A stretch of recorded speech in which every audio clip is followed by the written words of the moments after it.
Being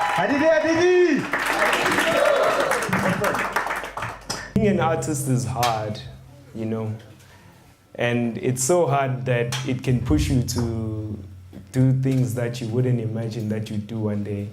So in 2017, I was enrolled for a learnership where I was studying to become a filmmaker. And then in 2018, around February, my learnership was ending.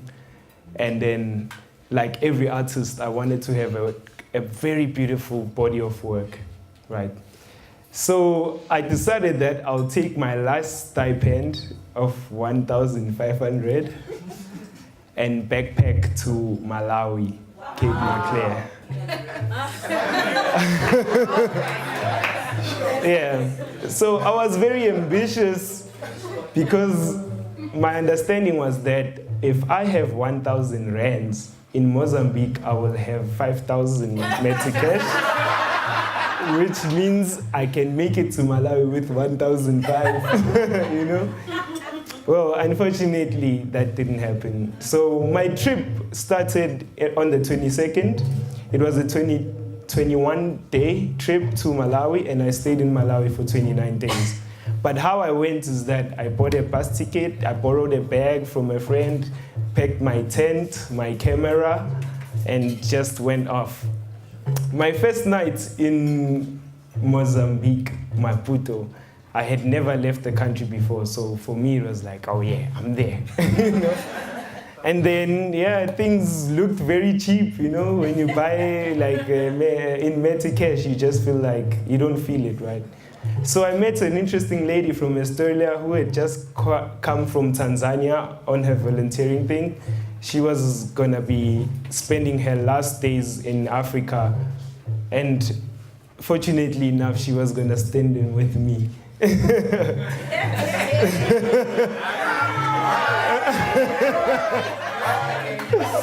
Okay, so yeah, I think I didn't know that was a very big mistake because my trip was planned around sleeping at people's gardens with my tent, you know, as I went on Facebook asking for places to pitch my tent in someone's garden. Some people, they were like, it's cool, you can come when you're at this place or this place. So we went, this is me and Katie, day 2. We are there, traveling, you know. And we were in Tofo, stayed, nice vibe. My host took care of us. And then until we went to a very beautiful place in Mozambique called Vilanculos. So Vilanculos has islands, right? And I had never been to an island before. So it was Katie's last day in Mozambique or Africa before she went back home. And I was like, okay, I should go to this island trip with her. Not knowing that it would just take whatever was left of my budget. So this is me and her coming back from the trip to the island. It was very beautiful. We took photos, we swam with the fishes. And now I'm going to the ATM, having to pay her back after she paid the travel guide. And then I'm there by the ATM, like, okay, 3,000 Meti cash, insufficient funds. Like, okay, 2,000, no. 1,000, no. Not even like 50 Meti cash in my account. And I was like, yeah, I was broken. Like, just looking at her after that, it was like, oh. The minute she saw me, she was like, oh, I'm looking away. Okay, so whatever happened, yeah, she had to leave me. And I think that's actually where my trip started. Because fortunately, you know, I like being from South Africa, you learn to speak with everyone and try to make friends.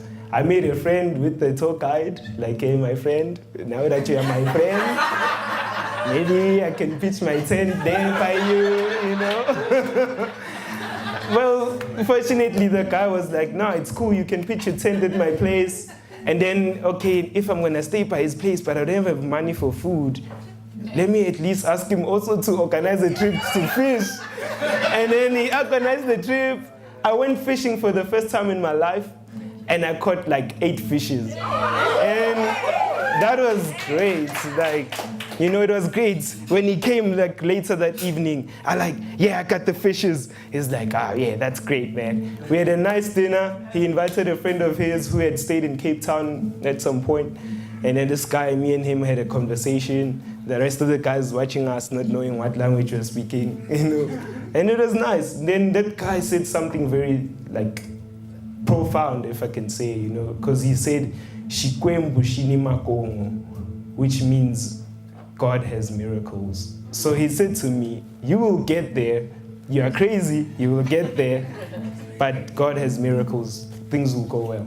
So trusting that, well, next morning, I just woke up, and that's when I started using public transport, you know. Hiking there, you know. Hey, I hiked, so I was moving up Mozambique, you know, using trucks, camping here and there, under trees, by the beach at some point, you know. And then I slept at a forest at this one time. I met this guy who used to be a commissioner in like the military in South Africa back then. Alan Schwartz is now a conversionist. He built his own forest, and he let me stay there for a couple of days. And I learned, that's where I learned what I'm gonna do with the land one day if I, you know, because he was like, no, Sizwe. You know, he was a really cool guy. He's like, Sizwe, if you want to be rich, you just get a land like this one day, you know, and then it's like you eat a banana and you throw it on the floor, and then it gives you a tree. And then from that tree, every time you cut it down, you get another tree. I'm like, what? Is that how you build wealth? You know? But that was very interesting. I learned a lot from him. And then he gave me something small to catch a train to South Malawi. South Malawi in Sanje. So I took this train thinking I'm gonna get there around time. I don't know where I'm going. I don't know where I'm gonna sleep. And then I took the train. The train arrived in South Malawi at 2 a.m. It was dark. People waiting for them, waving, then giving hugs. And I'm standing alone like, and this is bad, I look like a tourist. So the best thing I did was to just pitch my tent near the railway and sleep and hope that I'll wake up, you know. And nothing bad happened. I wake up. Next morning I wake up and I felt more braver because I'm like, yeah, tent open, there's a railway, yeah, I'm geeked. You know? And I'm like, okay, cool. I'm continuing with this trip. I'm not gonna go home. So by this time, my parents have already given up because they told me when I got broke that come back home. You know, I didn't wanna go back home because I didn't wanna be a loser. And yeah, I think that's what kept me going. So this body of work, you know, I want to work on it. People, you know, when you're a man in Malawi, you get married and you move to the woman's family. And in South Africa, the conversation was people opposing patriarchy. So that was going to be a very big body of work until I got to my final destination, Cape Maclear. So just before I got to Cape Maclear, my taxi driver who was driving me up Malawi, this one time he's like, so he thought I was a tourist, right? And then we get to Blantyre. And then he's like, okay, so where are you gonna sleep, my friend? I'm like, I'm looking now, you know, some friend of mine sent me 200 and it's 18,000 kwacha, you know? So maybe I can try and get a backpackers. And they're like, it's 5,000 per night. I'm like, that's half my money. So I think, no, you know what, my friend? Let's go. Maybe if you can sleep at your place. But maybe we start there and buy the beer, so we push time and drink. Little did I know that was another big mistake, because the guy drinks chibuku. And I had never drank chibuku before. But I acted like I enjoyed it, you know. Hey, but the next morning, my tummy was running, and I was like, you know, all that trauma. Like, that was like my TIA moment. Like, this is Africa, you know? So, yeah, I eventually make it to Cape Maclear. I had friends who stay in Joburg who are artists. So they I called their friend to house me at a farm called Ulimi Irrigation Farm in Cape Maclear, Malawi. So I stayed there with the guys. Then this one guy is a smart guy, you know, because he's a tourist, or he's a tour guide also there. And he's like, no, I have a friend who owns a backpackers. So he took me to her, and she offered me like a ticket back home.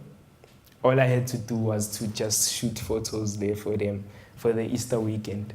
Hey, that was nice. The Easter weekend, Friday, I was like balling, you're staying at a backpackers for free, drinking for free, eating for free. All they need from you is photos. And that's a ticket back home, That's sort of like traveling for free. And I was like, okay, no, not until Saturday evening. Saturday evening, everyone from Malawi, like even people from Lilongwe and like major cities are moving to that place for that 3-day festival. So I got so carried away that I actually lost the work I was shooting for the backpackers. And I lost my work that I was shooting Actually, that moment when I took out the card, we were standing by the sand. DJ is playing the nice jams, and this guy is like, hey, my friend, I want the photo right now. So I'm like, okay, let me take the memory card and you pay me now, lost. Everything got lost. At the same time, got depressed, went to my tent, went to sleep. Next morning, I wake up, and that's where I learned nothing gets lost in Malawi. Because people, when you're like, hey, I lost something, they're like, come on, my friend, you sure you lost it here? And actually, I thought they were, I felt like these people think I'm crazy until they were like, no, go to the sand where you lost it, you will find it there. So just imagine me by the beach there, by the sand, looking for an SD card, Hey, that's me there, looking and looking. Hey, by God's Shikwembu Shinimakongo. I found that memory card. Ticket back home guaranteed. And now one big problem, Sizwe doesn't want to go home. Because now I'm back, right? All the money is back, everything is good. Now I'm starting to postpone, like, okay, I'm going to leave on Wednesday. Now it's Tuesday, I'm meeting these ladies from Netherlands. Okay, guys, no, we'll leave on Sunday. Sunday comes, I'm like, no, I'll leave on Tuesday. But when Monday came, at some point, I just wanted to start maybe a new body of work, because now that I've lost everything I went for, let me start something new. But when I went to the lake and starting to take photos there, I saw a boat that was written Kumbule Kaya. The minute I went back to the place, I was packing my stuff like, I'm going back home, the gods are calling. And fortunately enough, when I left, when I got to the border, they were like, hey man, you were just this was your last day here. So I was about to overstay. So Shikwembu Shinimakongo.